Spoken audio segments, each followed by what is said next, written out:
বিশ্ববাসীকে, বাংলাদেশের মানুষকে জানাতে চাই যে ইউনূস সরকার আসলে ভালো মানুষের মুখোশ পরে, নোবেলের মুখোশ পরে, ভদ্রতার মুখোশ করে বাংলাদেশকে ধ্বংস করার চেষ্টা করছে।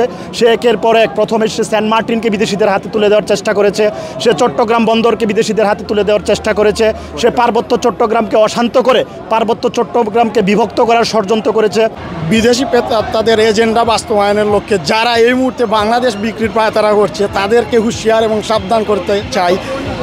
এই প্রজন্ম এখনও বেঁচে আছে, এই প্রজন্ম এখনও রক্তে মুক্তিযুদ্ধ বহন করে এবং মুক্তিযুদ্ধের বাহিত শক্তি আবারও যদি জেগে ওঠে কেউ পালাবার পথ পাবে না, এটা বারবার মনে করি।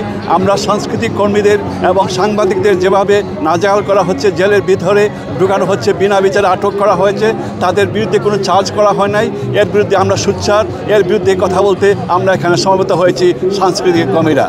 এবং জঙ্গিবাদীর চরম উত্থানের মাধ্যমে আমরা চরমভাবে উদ্বিগ্ন।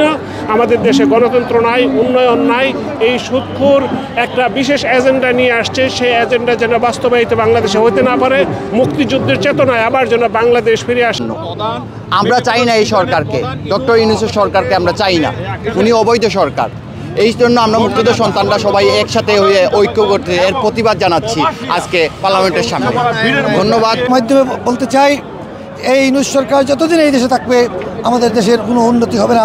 আমরা অবিলম্বে সাধারণ নির্বাচনের মাধ্যমে এই ইউনূস সরকারকে হটিয়ে জাতির জনক বঙ্গবন্ধু কন্যা জননেত্রী শেখ হাসিনার নেতৃত্বে আমরা এই দেশকে আবার গড়ে তুলব ইনশাআল্লাহ। লন্ডনেও অব্যাহত রেখেছে বাংলার সাধারণ জনগণ। আপনারা গতকালকেও দেখেছেন, আজকেও দেখেছেন যে হাজারো উপস্থিতির মধ্য দিয়ে প্রমাণ করে যে বাংলার মানুষ ভালো নেই।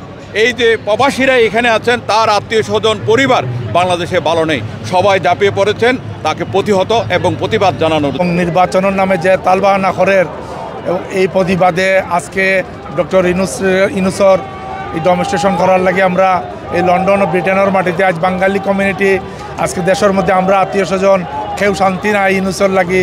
ইউনূসর বাহিনী এই এনসিসিবি দল করিয়া জেলা চান্দাবাজি করার, দেশ লুটফাট করের, ঈদের সময় গরু বাজার সহ ধরিয়া বিভিন্ন সময় বিভিন্নভাবে মানুষের বাড়ি করে থাকবার দেন না।